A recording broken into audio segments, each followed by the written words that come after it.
샬롬, 샬롬.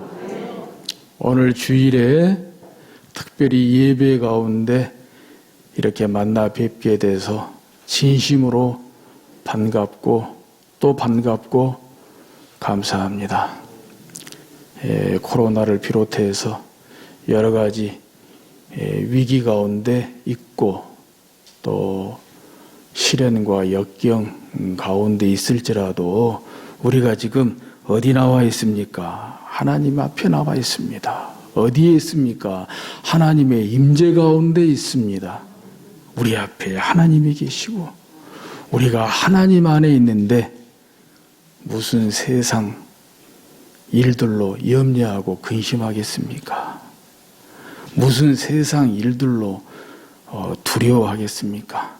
다 내려놓고 다 제쳐놓고 주 안에서 주님 주시는 평안으로 평안하시기 바랍니다. 편안한 가운데 오늘 예배해 주신 말씀에 은혜 받으실 수 있기를 주의 이름으로 축복합니다. 단순, 순전, 순종. 오늘 설교 제목이자 2월 우리 교회 주제입니다. 단순하게 순전한 마음으로 주의 말씀에 순종합시다. 이런 뜻이 되겠습니다. 한 가지 따져보면 모르는 것도 없습니다. 어떤 의미에서는 너무 익숙한 그런 단어들이고 또 개념들입니다. 단순도 그렇고요. 순전도 그렇고요. 순종도 그렇습니다. 그럼에도 불구하고 다시 한번 되짚어 볼 때에 또 우리 신앙생활을 점검해 볼 때에 과연 단순하게 순전한 마음으로 주의 말씀에 순종하고 있는가 생각해 볼 일입니다. 단순하다는 것이 무슨 뜻인지, 순전하다는 것이 무슨 뜻인지, 순종이라는 것이 무슨 뜻인지 우리가 과연 바르게 알고 있는가, 오늘 이 시간에 점검해 보는 그런 시간이 됐으면 좋겠습니다. 가능한 대로 일반적으로 또 성경적으로 한번 이 말씀을 들어보면서 오늘 이 시간에 또 다음 시간까지 해서 단순하게 순전한 마음으로 주의 말씀에 순종하는 우리 모두가 다 되실 수 있기를 주의 이름으로 축복합니다. 첫째, 단순입니다. 단순에 대해서 국어사전에 찾아보니까 크게 3가지로 나와 있습니다. 그 중에서 오늘 말씀과 관련해서 2가지만 소개해 드리면 이렇습니다. 단순은 첫째는 복잡하지 않고 간단함, 이렇게 정의를 해놨습니다. 복잡하지 않고 간단함. 둘째, 외골수로 순진하고 어수루감, 가로 열고 어린아이처럼 단순하다, 가로 닫고 이렇게 해놨습니다. 그러니까 첫째는 긍정적이다, 부정적이다 이렇게 판단하기 전에 있는 그대로의 풀이라고 보여집니다. 복잡하지 않고 간단함을 가리켜서 단순하다고 그렇게 말씀을 드릴 수가 있습니다. 반면에 2번째는 좀 부정적입니다. 외골수로 순진하고 어수룩하다. 외골수라는 것은 한 가지에만 매달리는 경우지요. 따라서 편협하고 융통성 없는 사람을 이르는 말입니다. 그리고 여기에서의 어린이는 그런 부분에서 좀 부정적으로 비판적으로 정의를 했습니다. 어린아이처럼 단순하다. 우리가 어린아이를 어떤 것에 비유할 때 성경에서도 마찬가지지만 긍정적으로도 비유가 되고 또 부정적으로도 비유가 됩니다. 예수님께서는 천국을 비유할 때 어린아이를 비유로 해서 말씀을 하셨죠. 대단히 어린아이의 특성 중에서 긍정적인 면을 이렇게 살펴서 말씀을 드렸다고 볼 수 있습니다. 오늘 이 시간은 좀 비판적이거나 부정적으로 설명하고 있는 이 외골수로 순진하고 어수룩함, 이쪽보다는 복잡하지 않고 간단함, 이쪽에 초점을 맞추어서 또 성경과 연관해서 하나님의 말씀을 전하려고 합니다. 복잡하지 않고 간단하다는 것이 뭡니까? 하나밖에 모른다는 것입니까? 나는 이걸 한 가지밖에 몰라. 그러면 그것은 외골수가 되는 거죠. 외골수는 아닌데 복잡하지 않고 간단하다. 이것은 결코 한 가지밖에 모르는 경우를 일컫지 않습니다. 여러분, 세상에서 가장 무서운 사람이 누구인 줄 아십니까? 어느 책에 보니까 그렇게 나왔어요. 세상에서 가장 무서운 사람은 한 가지밖에 모르는 사람이래요. 또 세상에서 가장 무서운 사람은 책 한 권밖에 안 읽은 사람이래요. 그거밖에 모르는 거예요. 책 한 권밖에 안 읽은 사람이 대화하기 제일로 어렵고요. 또 상대하기 제일로 무섭다는 것입니다. 그러므로 여기서 복잡하지 않고 간단하다는 것은 성경적 사상과 연관해서 볼 때 복잡해요. 복잡할 만큼 많이 알아요. 그것이 정보가 됐든 지식이 됐든 뭐가 됐든지 간에. 그럼에도 불구하고 복잡하지 않고 간단하다는 것은 우선순위의 문제죠. 우선순위의 문제.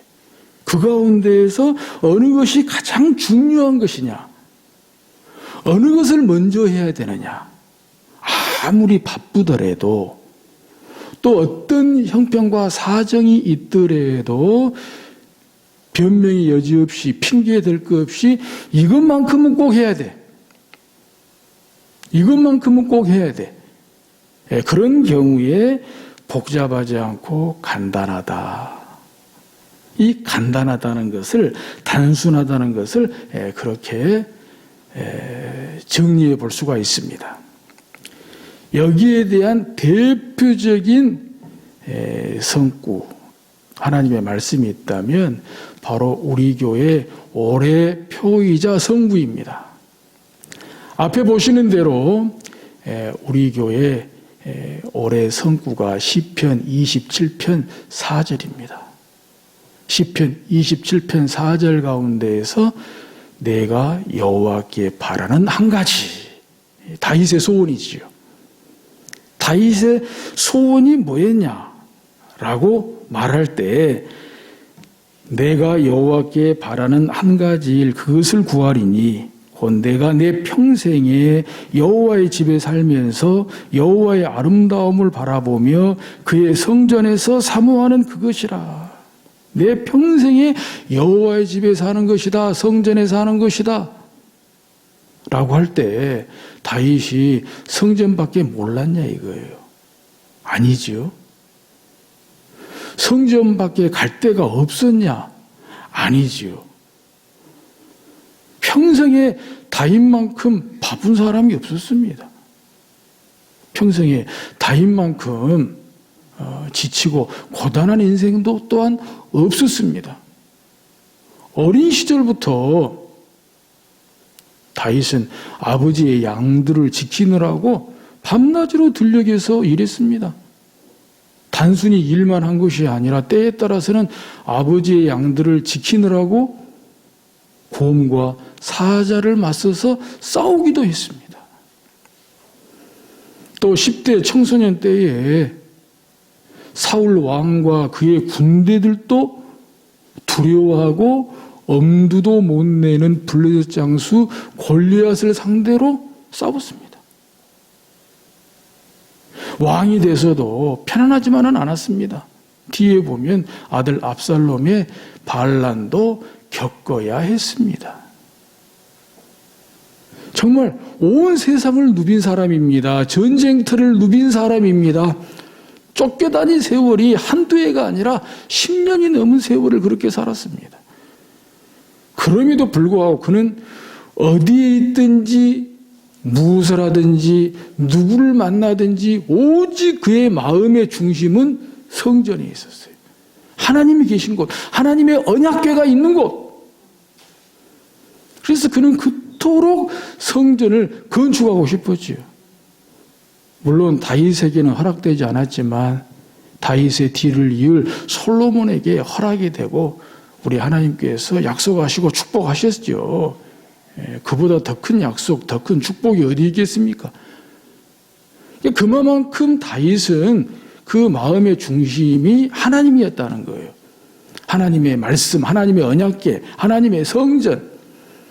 그러니까 이 단순하다는 것이 한 가지밖에 몰랐다는 것이 한 가지만 알아서 한 가지밖에 모르는 것이 아니라 여러 가지 많은 경우의 수가 있었음에도 불구하고 그 중에 가장 중요한 것이 뭐냐?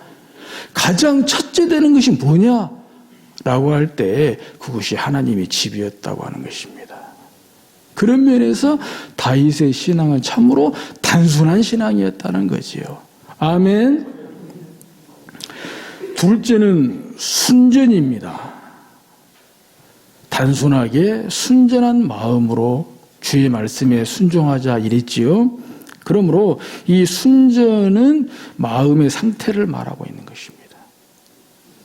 아니나 다를까 순전이라는 뜻 자체가 순결이라는 뜻이 있고 성실하다는 뜻이 있습니다. 그러므로 순결하다는 뜻, 성실하다는 뜻이 순전이라고 할 때 이 순전은 마음의 상태를 말하는 거예요. 마음의 상태. 근데 마음이 중요하잖아요. 마음의 상태가 결국 복과 화를 이렇게 결정짓지 않습니까? 잠언 11장 3절에 보면은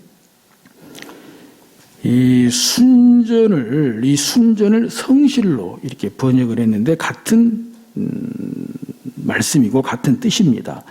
잠언 11장 3절에 보면 정직한 자의 성실은 자기를 인도하거니와 사악한 자의 패역은 자기를 망하게 하느니라.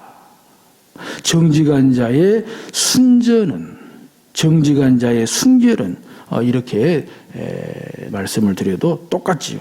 그러니까 결국 정직한 자의 성실, 정직한 자의 순전, 이것은 그 사람의 마음의 상태를 말하는 거예요. 사악한 자의 패역, 이것도 그 사람의 마음의 상태를 말하는 거예요. 공동 번역은 이렇게 번역했습니다. 정직한 사람은 바르게 살아 앞길이 열리지만 사기꾼은 속임수를 쓰다가 제꾀에 넘어진다. 여러분, 어떤 삶을 택하실랍니까? 어떤 길을 걸어가실랍니까? 이렇게 하면 앞길이 열린다는데, 이렇게 하면 제꾀에 넘어진다는데 어떤 걸 선택하실랍니까? 사랑하는 성도 여러분, 부디 정직한 사람은 바르게 살아 앞길이 열리지만 정직한 사람 되시고 바르게 살아서 순전하게 살아서 순결하게 살아서 성실하게 살아서 앞길이 열리는, 앞길이 환히 열리는 형통하는 삶을 사실 수 있기를 주의 이름으로 축복합니다. 이보다 더 좋은, 더 복된 설날 덕담이 어디 있겠습니까? 하나님의 말씀입니다. 하나님의 약속입니다. 할렐루야. 이 순전에 대해서 이 신약 성경에도 한 군데 나옵니다. 바로 사도행전 2장 46절에 나오는데요. 날마다 마음을 같이하여 성전에 모이기를 힘쓰고 집에서 떡을 떼며 기쁨과 순전한 마음으로 음식을 먹고, 이 성도의 신앙 생활에 대해서 말씀하고 있는 가운데 말씀하고 있는 것입니다. 처음에 초대교회가 시작될 때 오순절 성령 강림이 임하고 엄청난 부흥의 역사가 불길처럼 타오를 때 성도의 신앙 생활에 대해서 예배, 봉사, 교제 등등 말씀하시는 가운데 나오는 말씀이 사도행전 2장 46절인데 날마다 마음을 같이하여 성전에 모이기를 힘쓰고 집에서 떡을 떼며 기쁨과 순전한 마음으로 음식을 먹고 아멘.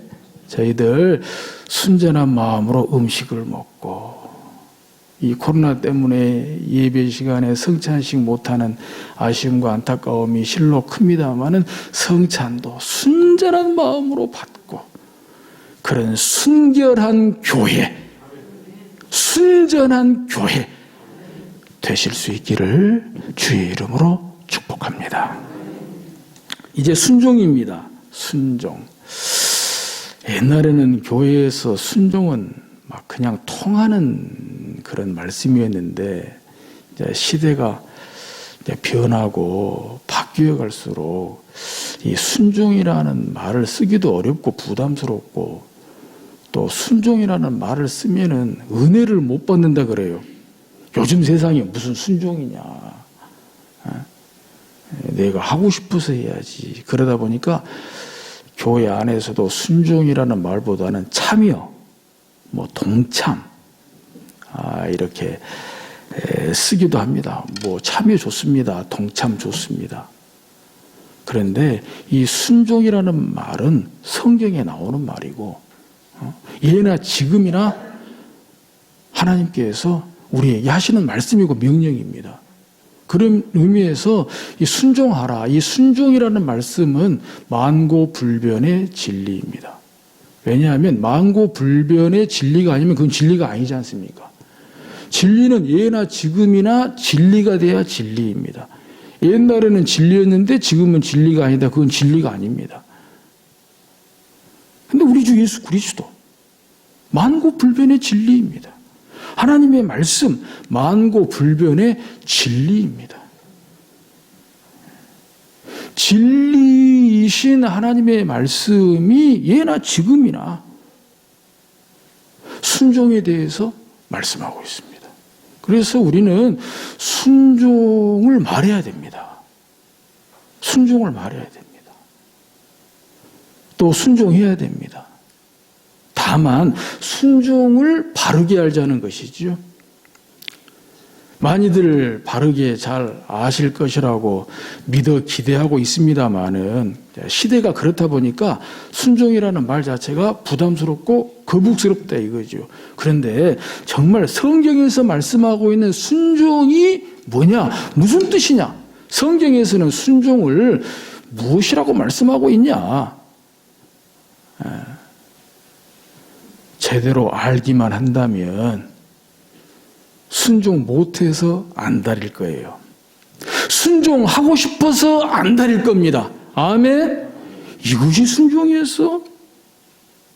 절대 성경에서는 물론 다는 아니겠습니다만은 경우가 다 다르고 사례가 다르기 때문에 다는 아니겠습니다만은 하나님이 자기 백성과 계약을 맺거나 또 자기 백성에게 무엇을 명령할 때 절대 억지로 그렇게 순종을 요구하시지 않습니다. 내 말이니까 들어. 그런 억지로, 강요, 강압적으로, 수동적으로, 피동적으로 그렇게 하시지 않습니다. 왜? 근본적으로 우리 하나님은 인격적인 분이에요. 우리 안에 내주하시는 성령님은 근본적으로 인격적인 분이에요. 성경에 보십시오. 복음서에도 예수님께서 제자들을 상대하실 때나 또 뭇 백성들, 무리들을 상도하실 때 함부로 하신 적이 있습니까? 한 번이라도? 오병이의 기적만 보더라도 배고프니까 이거나 먹어 이런 식으로 하신 적이 없잖아요. 다 열을 지어서 잔디에 앉히시고 다 그렇게 해서 하늘을 우러러 축사하시고 그 자체가 인격적이에요.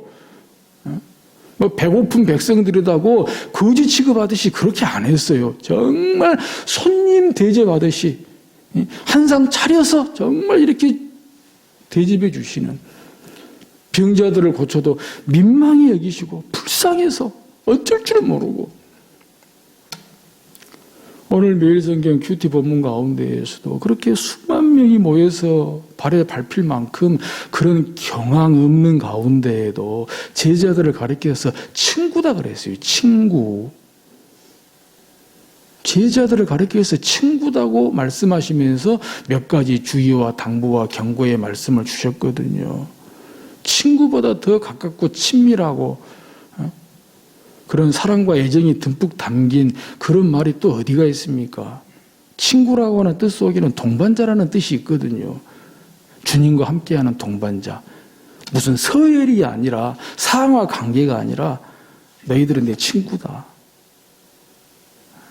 내 사역의 동반자다.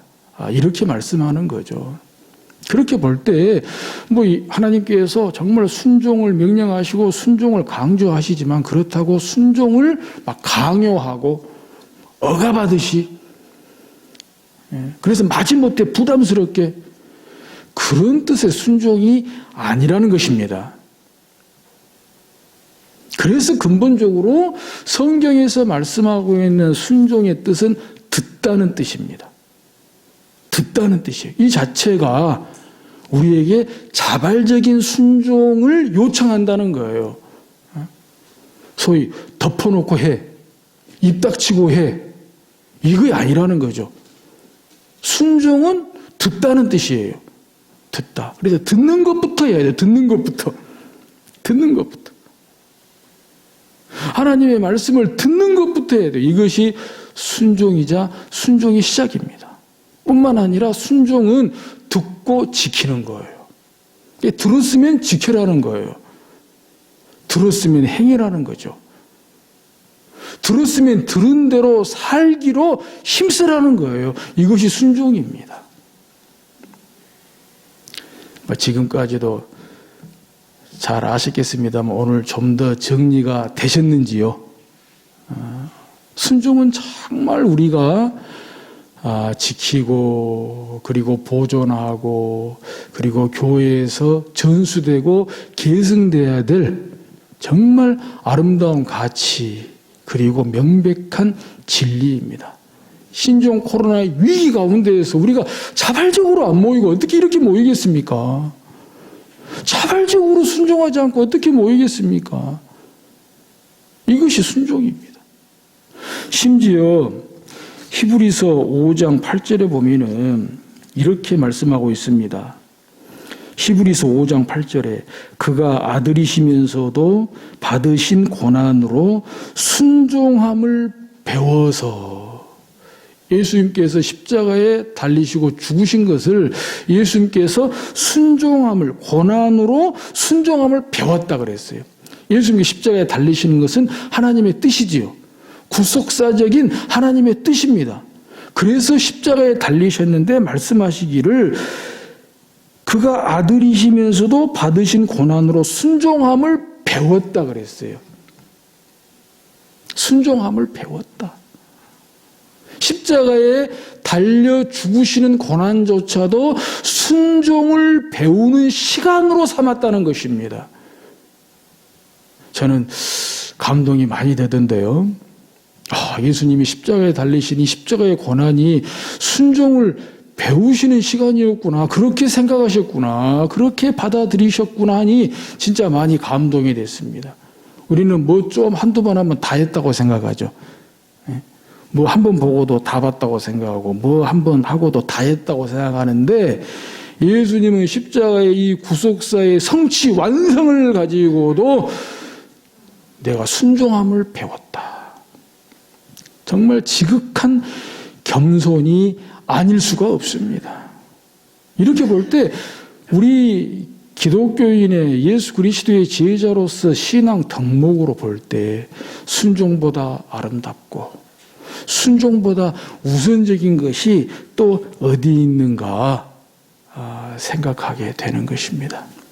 사랑하는 성도 여러분, 이제 다음 주에는 이제 단순하게 순전한 마음으로 주의 말씀의 순종을 어떻게 할 것인가 오늘 주신 말씀 가운데에서 또 찾아보고 또 말씀을 전하고 듣도록 하겠습니다. 다만 오늘 이 시간에는 단순하게 뜻이 뭔지 정리하시고 순전한 마음으로 뜻이 뭔지 정리하시고 주의 말씀에 순종하기로 마음에 소원하고 결단하고 돌아가실 수 있기를 주의 이름으로 축복합니다.